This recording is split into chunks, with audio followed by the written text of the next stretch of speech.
Ce toit tranquille où marchent des colombes, entre les pins, palpite, entre les tombes. Midi, le juste y compose de feu la mer toujours recommencée. Ah, récompense après une pensée qu'un long regard sur le calme des dieux. Quel pur travail de fins éclairs consume main diamant d'imperceptible écume. Et quelle paix semble se concevoir quand, sur l'abîme, un soleil se repose. Ouvrage pur d'une éternelle cause. Le temps scintille et le songe est savoir. Stable trésor, temple simple à Minerve, masse de calme et visible réserve, eau sourcilleuse, œil qui gardes en toi tant de sommeil sous un voile de flamme. Ah, mon silence. Édifice dans l'âme, mes combles d'or aux mille tuiles, toi. Temple du temps qu'un seul soupir résume. À ce point pur, je monte et m'accoutume tout entouré de mon regard marin.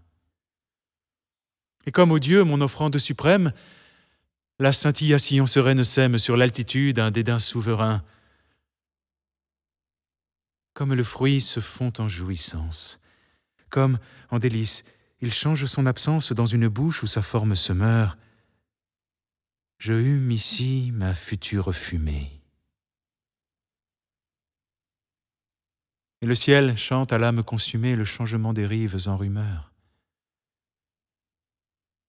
Beau ciel, vrai ciel, regarde-moi qui change.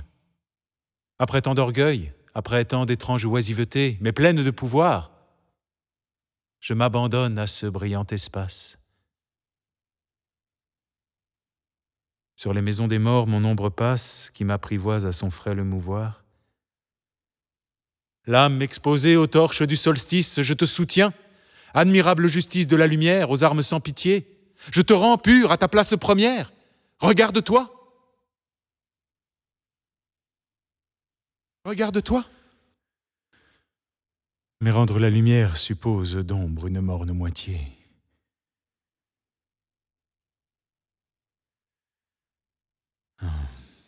Pour moi seul, en moi seul, en moi-même. Auprès d'un cœur, aux sources du poème, entre le vide et l'événement pur, j'attends l'écho de ma grandeur interne. Amère, sombre et sonore citerne, sonnant dans l'âme un creux toujours futur.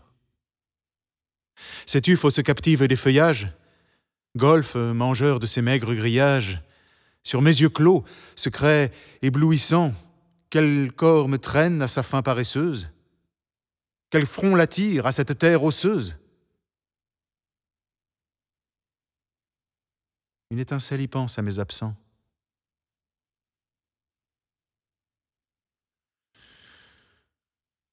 Fermé, sacré, plein d'un feu sans matière. Fragment terrestre offert à la lumière, ce lieu me plaît. Dominé de flambeaux, composé d'or, de pierres et d'arbres sombres, où tant de marbre est tremblant sur tant d'ombres, la mer fidèle y dort sur mes tombeaux. Chienne splendide écarte l'idolâtre, quand, solitaire au sourire de pâtre, je paie longtemps, mouton mystérieux, le blanc troupeau de mes tranquilles tombes, éloigne-en les prudentes colombes, les songes vains, les anges curieux. Ici venu, l'avenir est paresse. L'insecte net gratte la sécheresse, tout est brûlé, défait, reçu dans l'air à je ne sais quelle sévère essence. La vie est vaste, étant ivre d'absence, et l'amertume est douce, et l'esprit clair. Les morts cachés sont bien dans cette terre qui les réchauffe et sèche leur mystère. Midi là-haut, midi sans mouvement, en soi se pense et convient à soi-même. Tête complète et parfait diadème, je suis en toi le secret changement. Tu n'as que moi pour contenir tes craintes. Mes repentirs, mes doutes, mes contraintes sont le défaut de ton grand diamant.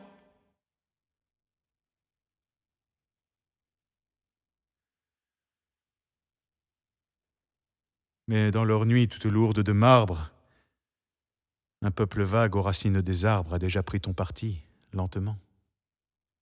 Ils ont fondu dans une absence épaisse. L'argile rouge a bu la blanche espèce, le don de vivre a passé dans les fleurs. Où sont des morts les phrases familières? L'art personnel, les âmes singulières.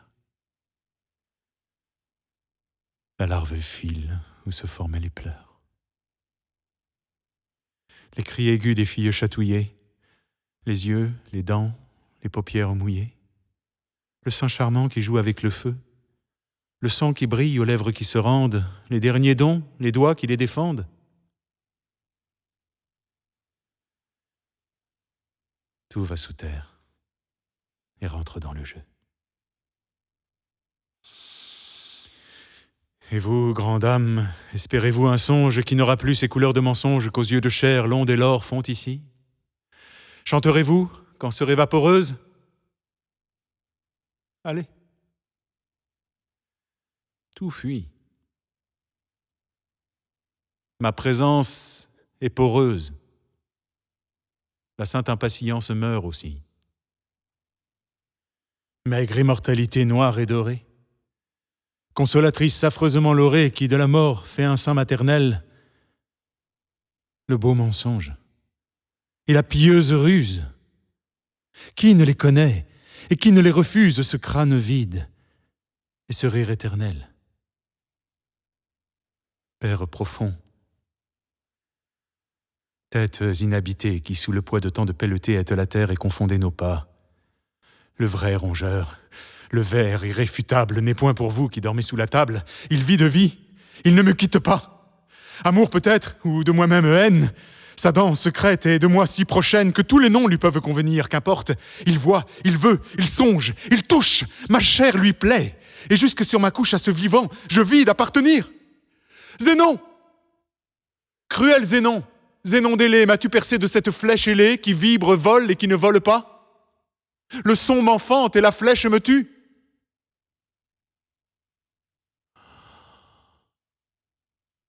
Oh, le soleil.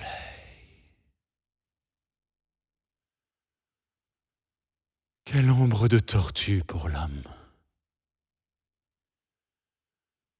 Achille immobile à grands pas.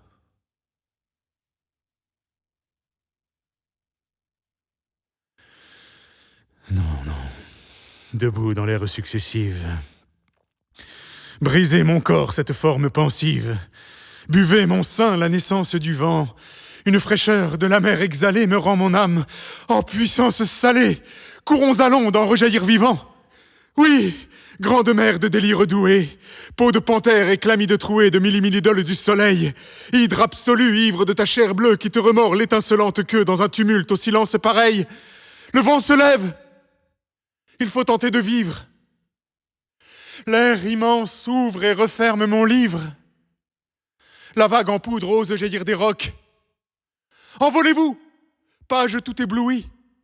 Rompez, vague. Rompez, d'eau réjouie, ce toit tranquille où picoraient des phoques.